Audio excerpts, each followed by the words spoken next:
everybody. What's up? Hi and hello, and welcome back to the Moody Readers podcast. We're trying this video format again. Don't come for me. I'm sorry. I like to experiment. So I'm going to keep playing until I don't want to play anymore. So this is a podcast where I talk all about books and my mood reading and what my mood wants at the moment. And my name is Ashley Hannah. And let's get into this episode. Today we're going to talk about a few of the books that I finished recently, because I have finished a few. And none of them were actually, no, that's a lie. I was going to say none of them were good, but I had a good one, you guys. But it's a sequel, and I don't know if anybody wants to hear about a sequel, but I'm going to talk about it anyway, because it's my channel. I read some books. And I bought some books, but we'll talk about that in a second. They were necessary. Because I'm trying not to buy too many books, y'all. I'm trying not to be a book collector, because I'm not a book collector. At least not yet, anyways. I don't have the space, nor the funds for that. I'm just trying to buy what I would like to read. And I would like to read the books that I bought this week. So we're going to talk about that. We're going to talk about the books I read. And we're going to just, shoot the breeze, because that's basically what I always do on this podcast. And if you are listening to this on any podcasty app thing, thank you for joining me. I hope you enjoy the audio. I'm trying to jerry-rig it so that it actually sounds not like a potato. And if you're there, please give me a like or a review, whatever you'd like to do on this format. And if you're watching me on YouTube, hey y'all, what's up? Hi and hello. Don't look at the bags under my eyes, because I don't know what's wrong with me, but I don't think that it's because I've gotten no sleep, because I've gotten such good sleep recently. I went to sleep at like 10:20 last night, and I woke up today at 8:30. I have not woken up at 8:30 in I don't know how long. So something's wrong with me, and I'm going to try and get that sorted out, because it's not like I woke up like rested and rejuvenated and like, I'm just a princess. I woke up like, ugh. So we're going to sort that out. And maybe I need to go back to what was working for me. I did a video on reading at night and seeing if I could become a night reader, which, spoiler alert, I didn't. I'm not a night reader. I haven't stuck to it. And two, seeing if it helped my sleep at all, which I'm usually a good sleeper. So I just wanted to see if it could be just 10 times the good sleep that I get. And it did help my sleep, because I felt like I had a nice restful sleep, but then I didn't continue it, because that would be too good to be true. Am I right? Yeah, we all know the things that are good for us, but we don't actually do them. So, I don't know. C'est la vie. But yeah, I have not continued on with that trend of reading before bed, but I probably should, if I knew what was good for me. But anyways, enough, chit-chatting like that. Let's talk about some books. Let's see. How should we get started here? You know what? We're going to get started with the books that I bought, because I want to get on to actually going a little more in depth with the book reviews. So I went to... See, I'm on fall break at the moment. And fall break is great because I get to read, and I get to go to bookstores, and it's just the right amount of time. Whoever made schools up was a genius for making fall break. It's the perfect timing of, you've been in school. I'm not in school. I'm a ballet teacher. You've been teaching children for long enough that it's okay, I love doing this, but then I need a little break. Then you get that week long, and you're like, ugh, I'm itching to get back into the swing of things. So I say all that to say, I have a break, and I have been wanting to read and look at more books. And I went to a bookstore yesterday. And of course, I bought the books. But I didn't go crazy, y'all. No. I only bought 2, and we're going to talk about them.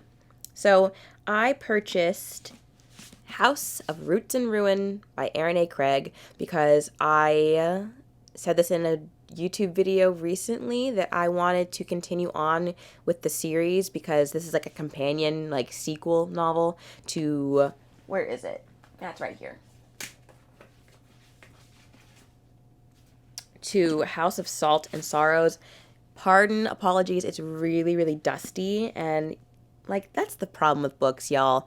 How often do you dust your books? Like, I feel like I need to do that more often, and I don't, and that's probably why I have such bad allergies at the moment. Like, I'm trash right now, you guys. Anyways, so yeah, that was the book about the 12 Dancing Princesses, like, retelling. It was super spooky. Really enjoyed it. I think I gave it 5 stars because it was entertaining as hell. It was so good. And it had a good romance in it. It was like, there were twists and turns. It kept me guessing. So honestly, I feel like I need to reread that book before I get on to the sequel. And I don't even know, who is this book about? Think I looked this up earlier.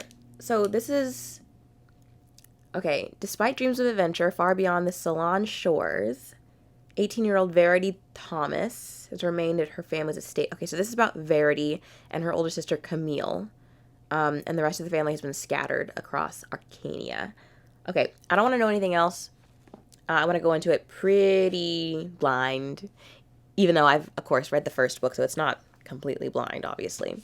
Yeah, and I just have to say that this book, I would have bought this book for no other reason except for the fact that it's beautiful. Like, this cover, you guys. The cover says, "Welcome to Chantilly." Is that how you pronounce it? And the end pages, y'all, you gotta be kidding me. Are you kidding me? Like, if you're not watching this, the end pages are like this beautiful green with these like lacy drawings. I love it. I love it. Okay, that's enough of that. I love it. So I can't wait to get to that. Also, I really want to look at the first book. What does the first book have on it? Let's see. Oh, yeah, they stepped it up with the second book. There are no fun, like, embossings except for, like, this one octopus thing in the first one. Boring. Snooze. So, let's get to the what did I just say? Let's get to the second book that I picked up yesterday at the bookstore. And it was Morning Star by Pierce Brown. And this will be a theme in this video because I am going to talk about another Pierce Brown book. And I bought this book, the third book in the Red Rising trilogy, because I finished the second book this week and I have things to say. Because I don't know why I like this book series so much, because, like, in theory, I shouldn't like it because it's a lot about, like, you know, uprisings and, you know, being really smart about, you know, which people you talk to and political ness. And honestly, that would not interest me, usually. And there's a lot of, like, war strategy. That's what it is. It's war strategy to the umpteenth degree. But I still love it because I think I love it because of all the characters. But anyways, the third book, I'm going to read it. I don't know that I'm going to continue on in this universe because there's, like, what's that next book called? Is it called Iron Gold or something like that? I have no interest in that, in continuing on. It's kind of like the Mistborn Era 2 series. The first book in the second Mistborn era, which is called The Alloy of Law, that one, I was like, huh, okay, cool. And then it kept going down a route that I was not enamored with. So I was like, I think I'm done with this book series. So did I read The Lost Metal when it came out last year? No, I did not. I will not. Take that with a grain of salt because I might someday read it. But as of right now, I have no inklings, no plans to continue that series. So I will read this one soonish. I have other books to get to because I have a whole like spooky TBR going right now. But yeah, I the amount of want and longing in me to stop what I'm currently reading and start reading this is insane. So I'm gonna really try not to. Okay, so those are the books that I purchased recently, and honestly, I really should just wait to haul these books in like a big, like, stereotypical booktube haul. But I just can't wait, you guys. I've always had a really big issue with patience, so you won't be seeing like a big haul from me anytime soon. So, yeah, let's get on to what I read and what I'm wanting to talk about this week. So I read two books within the last week, and they were Golden Sun by Pierce Brown, duh, and A Flicker in the Dark by Stacey Willingham. And I enjoyed both these books. One a little more than the other, and you will see why. But let's talk about, let's talk about A Flicker in the Dark first, because I will go into a couple of spoilers for Golden Sun, and if you don't want to listen to those, you can just peace out after you listen to this review of A Flicker in the Dark.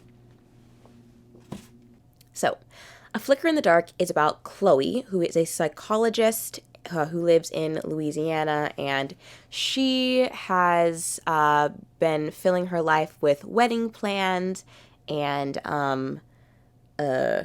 seeing all of her patients, and she also is struggling a little bit because she is the daughter of someone who has killed a bunch of teenage girls back when she was herself a young tween teenager. And that has followed her throughout life, but she's starting to find this kind of calm in her life without this father hanging over her. But things start to change when she sees some kind of copycat killings happening of these young girls in the present. And she wants to figure out who is doing this because her father's in jail, so can't be him. And what else is a spoiler for this one? Basically, she's just really, really paranoid about the whole thing because obviously it was a little traumatizing the first time. And she actually was the person to basically give her father up to the cops. And yeah, those are all the non-spoiler thoughts that can be said about this book because it's a thriller, psychological thriller, and a mystery. So, once I start talking, once I start gabbing, I can't really stop when it comes to the spoilers. So, if you don't want to hear anything about that, go ahead and skip ahead or stop watching and start reading this one. And yeah, I read it via audio because I had it from the library, and I had good old trusty dusty physical copy. And I gave it 3 stars because it was enjoyable, but nothing to phone home about. I will probably never think about this book ever again.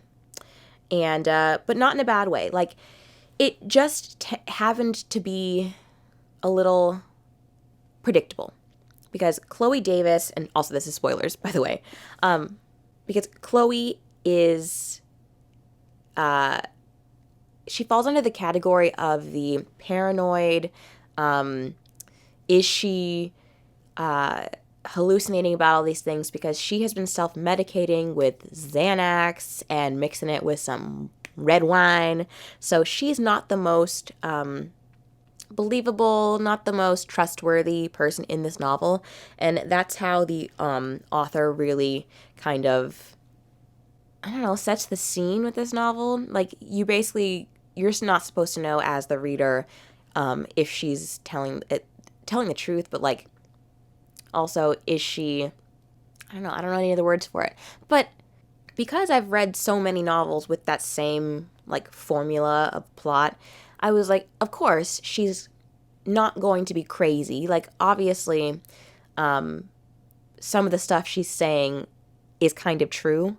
And then the author also paints her as somebody who, this is like a pattern in her past, because she is a little untrustworthy when it comes to men when she grows up and becomes an adult. So this has happened time and time again. Like she's afraid that someone's going to, start killing people close to her, because that's kind of what her dad did in the past. And that was kind of the reasoning for why there was a serial killer in her town of Bow Bridge. And then you come to know, obviously, that, again, this is spoilers, that her dad didn't do it. And you're like, so who did do it? Who's doing it now? And I feel like nothing I've said so far has made any sense. So let's just get into the characters. So you have Chloe, who is our main character, and then you have Daniel, who is her fiance. And they have been together for quite a bit of time. And actually, no, not quite a bit of time.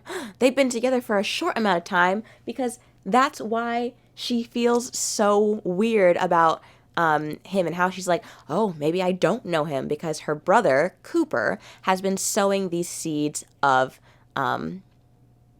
disquiet. So Daniel Briggs is her fiance. They met at one of her jobs. She worked in a hospital, and they hit it off really quickly. And he seemed to not care that she was the daughter of a serial killer, and that he just took it all in stride. Meanwhile, he has said that his sister went missing around the time too. So she's like, he loves me even though his sister was the victim of the thing my dad did. He loves me. And so that's what makes her kind of endeared towards him early on in the story. And then you have her brother Cooper, who was the golden boy back when they were teenagers, and was always looking out for her, kept her protected, and now still wants to keep her protected, says that he doesn't think that her fiance is the one for her. He's like, Chloe, maybe not, maybe you shouldn't. And then you have her mother, who is now in an assisted living home because she tried to take her life when all of this stuff went down, and they were the talk of the town. And now because she tried to hang herself, it was a botched attempt, but it left her paralyzed and not able to do anything. And so they put her away, and the children still try to visit her every once in a while. And then you have, who else? Okay, so you have the parents and the brother. And then you have, of course, all of the victims, the main one being Lena, who was this older than her stated years teenager who befriended Chloe. And she was one of the victims. And then back in 2019, where this story mainly takes place, you have this New York Times reporter who comes into Chloe's life and is like, hey, I've seen that there are some kidnappings, some missing girls, and I want to investigate with you. I want you to help me to get the scoop on this, because it's coincidentally 20 years since the last killing. So yeah, that's where we go off from. Oh my gosh, I found an eyelash from some false lashes like on one of my pens. That's disgusting. Anyways, where was I? So yeah, that's basically the overarching plot, like the setting and what's really been happening since the first set of killings. And throughout the novel, Chloe has this like, oh, it's this person, they did it, because she like accuses a lot of people throughout this novel. She accuses the dad of Lena, who was, one of the girls that was killed. She accuses the dad of being the copycat killer in the present timeline, and of course that makes him mad. And she also accuses her fiance Daniel, because he just has been a little shady, because he has been going to visit her father in jail, and she's like, what's up with that? He like is a traveling pharmaceutical salesman, so he's, coincidentally gone a lot of the time. And yeah, so that just basically unsettles her, and she's like, something's not quite right. But Chloe also has a past of like accusing people of doing things. Like, she accused her college boyfriend Ethan of doing certain things, and it's just like, she can't catch a break, honestly. But she also gets people start to question her sanity, because she's also, throughout this entire thing, self-medicating too. So she's just not very trustworthy in any sense of the word. So I kind of knew what was going to happen. I knew that Cooper was going to be the killer. Spoilers. Cooper was the killer in the past, because he just basically was a rotten egg. And he, there was a part where the dad has this whole, like, this whole confession. They're like, why did you do it? And he's like, I just, something comes out of me when it gets dark, and, I can't control it. I think it might be the devil. And then he starts crying on, like, TV. And the whole thing is, like, apparently Cooper told him that sob story, and he just took it and used it as his own reasoning. And then Cooper says it later on, 20 years later. And, like, it made sense for Cooper to be the killer in the past. Now, I didn't know who was going to be the killer in the present. I thought that the two killers were going to be one and the same, because it just made sense, because Cooper was around to do all these things.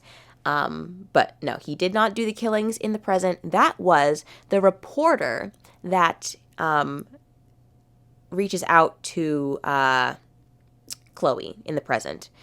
She says she thinks his name is Aaron, but it's really Tyler. And it was funny because Tyler, like, was just enamored with their family back 20 years prior, and he just wanted to be a copycat, essentially. So that's really all that there is to be said about this novel, like, as it happens with, like, the plot and who did what. Like I said, it just was predictable. It was like, of course. I didn't enjoy the end where she ends up going to give back the engagement ring that Daniel gave her, because she's decided, like, we need to not be together. On their wedding day, she goes and gives the engagement ring back to his sister, actually, who has been in Hattiesburg, Mississippi, because his sister was not taken. He got his sister away from a really terrible upbringing, an abusive household, and he faked her kidnapping / death. And he ends up, no, the sister, Sophie, heard about Chloe from her brother and was like, hey, give her the engagement ring that my mother gave me. Chloe doesn't think that it's right that she has it, so she gives it back and basically closes that chapter and then goes off into the distance. And I just felt like I wanted a little bit more. I wanted a happy ending for Chloe. So sue me. I like a nice and they lived happily ever after, especially in a mystery thriller, because I feel like they've suffered enough. Are we right? Am I right? I think I'm right. But yeah, and I think the only other thing that weirded me out throughout this novel, because, like, everything was like, cool, I understand it, makes sense. The only thing that didn't make sense to me, you guys, was the fact that Chloe, when she is suspecting her fiance of having killed these girls, these teens, she, like, still sleeps in the same bed with him. She's like, okay, fine. Like, she thinks that he takes her out to, like, a river and starts, like, paddling in a canoe with her. And she's like, but I still love him. I'm like, if you were really all that worried, like, I'm not saying you gotta, like, turn him into the popo or anything, but, like, keep your distance. Don't go, it is what it is. I don't know. I don't know what I would have done, but it wasn't that. But yeah, that's what I have to say about this book. I understand the hype that it had, but, it's not, like, the most intense of thrillers. And, yeah, that's what I have to say about that. I'm not the biggest fan of, is she a reliable narrator? I think I see a bug on my wall. But I'm not going to go kill it. I can't. Okay, anyways, I'm just going to ignore that and have somebody else kill it for me. Okay, let's talk about the next book that I finished reading. And it was, of course, A Golden Sun. I loved it. Give it 5 out of 5 stars because it was just brilliant, beautiful. But towards the end, not the end, towards the middle, beginning, 5 out of 5. End, 5 out of 5. Middle, 3. And yet, I don't know how it still evens out to be a 5 out of 5, but it does. It really does. Okay, so this will be spoilers for a good majority of it. So if you don't want spoilers of Golden Sun, just know that, again, I give it 5 out of 5 stars. It is the continuation of what happens after our main character, Darrow, has, and this is spoilers for Red Rising. So if you don't want those, bye-bye. But this is the continuation of what happens after Darrow has just won the position of like the Scarless Peered at his year of the Institute. And after that, you see him 2 years after he has just been through something called the Academy, which honestly I feel like I wanted a little bit more of. I wish I knew what the Academy was, because we're kind of just thrown in here, and we're with him, and he is on this spaceship, and he is trying to like win fleets and like kill the other guys. I don't know. I think he's up against Karnus, who is of the House Bologna, and of course they got beef because he one, he beat Cassius, and two, he killed Cassius's brother Julius, or Julian, whichever one, and they're just pissed. So that's where we are with him, and he ends up losing, coming in second place, a loser, at the Academy. And so his sponsor, Augustus, who is the father of Adrius, or the Jackal, and Virginia, or the Mustang, he is their father, and he has taken him under his wing, but he's like, you failed, so bye. And he ends up selling his contract, and he's like, okay, well, I need to find someone to take me in. And then all this stuff happens where you see, where do I even begin? You see him go to the moon, and underground, Victra ends up taking him there. Victra is, what's her name? Antonia. Victra is Antonia's half-sister. And I need to go kill that bug. I'm sorry. Okay, in trying to kill the bug, I lost track of the bug. But anyways, so yes, he has been taken to see Adrius, or the Jackal. And the Jackal wants to help him because he has bought up all of the, he has control of communications. So he has the media in his pocket. And this is important knowledge for the end of the book, because that came out of nowhere. But anyways, so he has control of that. Darrow ends up saving his life because Evie, the girl who was a pink, who Mickey carved, is working with the Sons of Ares. And they have decided to kill the Jackal. So he ends up stopping that, and then a bunch of stuff happens, and he ends up going to... So Darrow in this novel, this novel is basically just about him starting a civil war, essentially, because he doesn't want to just be one of those people, the bad guys of the Sons of Ares, because there's basically two factions of the Sons of Ares. There's the people who are on one side who are being led by Harmony, who thinks that Dancer has died, she's kind of gone off on her own, and she just wants vengeance, cold, hard vengeance. And then there's the other side, which is being led by Dancer and the actual guy behind the Sons of Ares, like this nameless person that we don't know yet.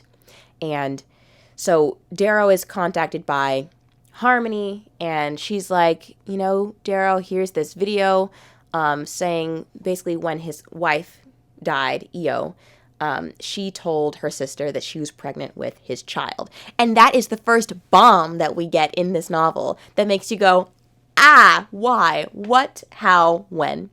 And so after that whole thing happens, Darrow was like, okay, well then I'm just gonna be this killer for the Sons of Ares.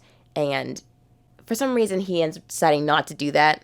And he ends up sliding Roke in a certain way. I don't know how. But then he ends up deciding, instead of just killing and like bombing this place with all these like high up peoples, he decides to just start a civil war. And throughout all of this, a lot of people's motives are unearthed and sides are taken, and you really get more about the leader of this universe, essentially, the Golds, Octavia O'Loon, and how she basically thinks herself to be like above it all and like above the rules. And Darrow's like, she is not above the rules. And so then Darrow ends up making it his goal to kind of put Augustus, is that his name? Augustus? I have no idea what his last name. No, Nero Augustus. There we go. That's his last name. He decides to make it his goal to put him as like the ruler of Mars. So that's where we are in this story. There are so many times that I was like, oh, gasp, egad. Basically, any time that Mustang is on the page. I love that girl. Love her to pieces. You also, oh my gosh, can we just talk about characters? Let's just talk about characters for a second. I love Mustang. I love Severo. I loved, who did I love? Ragnar, the like obsidian, like giant guy. Love him. Love him to pieces. Who else? The Telemansis is that how you say their names? Like Daxo and Cavax? Who knows what his name is? I had the book a second ago. Can't find it anymore.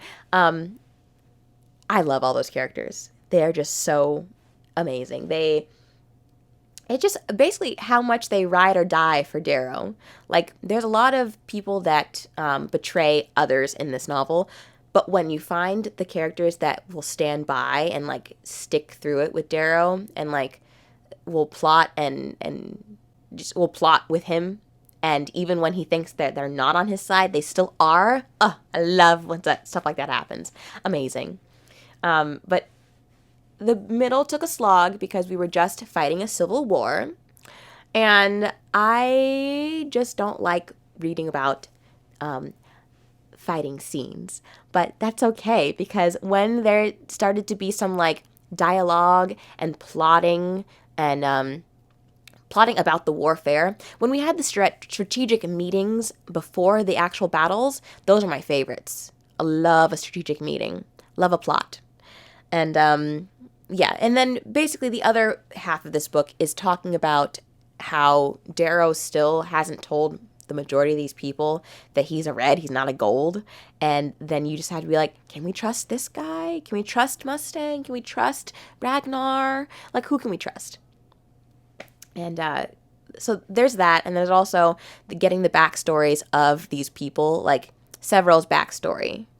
The whole bomb of Fitchner being the son of Ares? What? I can't. I wasn't expecting that. Let me just say, okay? And his whole story about his wife and how she was a red. And, yeah, that was just crazy. And then, so when Darrow was starting the Civil War, he ends up challenging Cassius to a duel.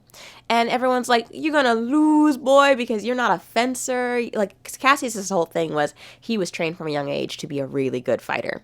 And they're like, Darrow, you're going to lose, but, like, it was nice knowing you. You were going to get sold to, like, the lowest, like, bidder anyways.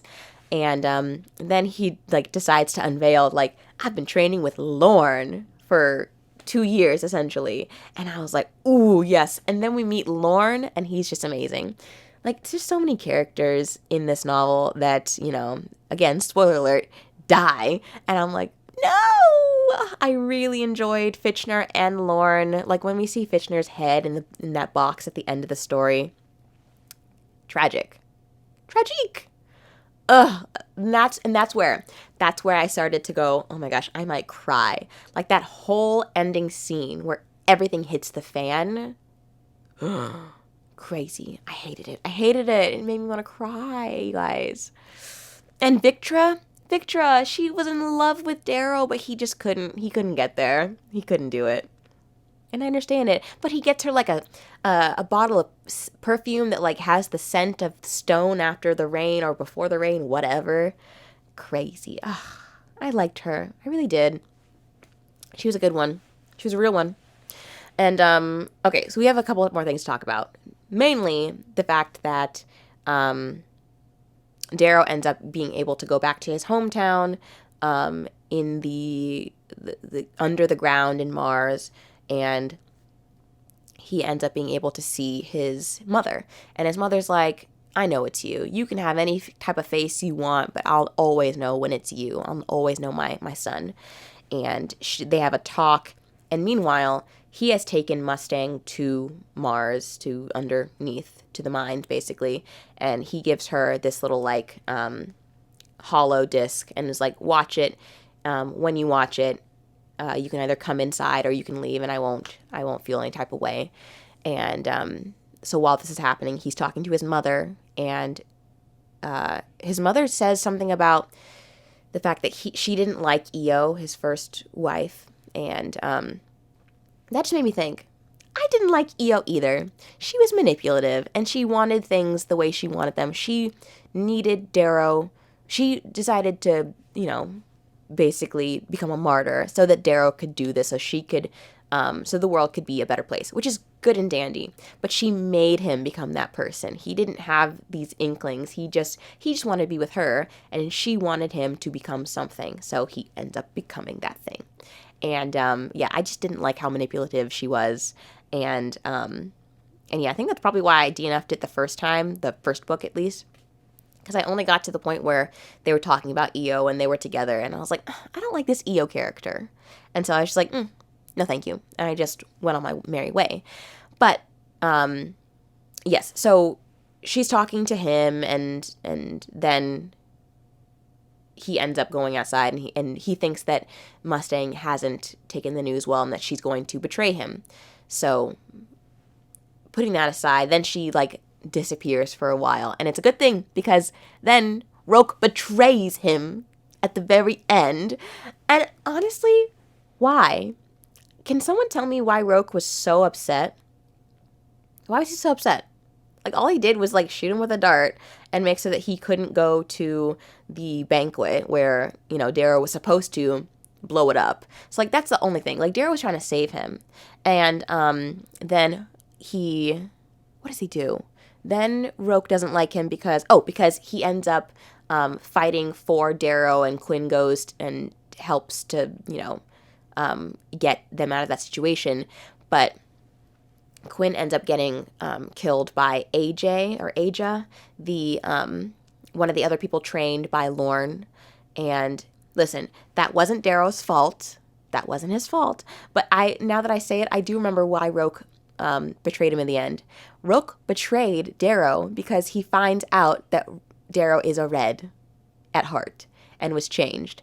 And that's the only reason, that's the tipping point for why Roke is like, He's like, you lied to me, and, you're not a gold, so bye.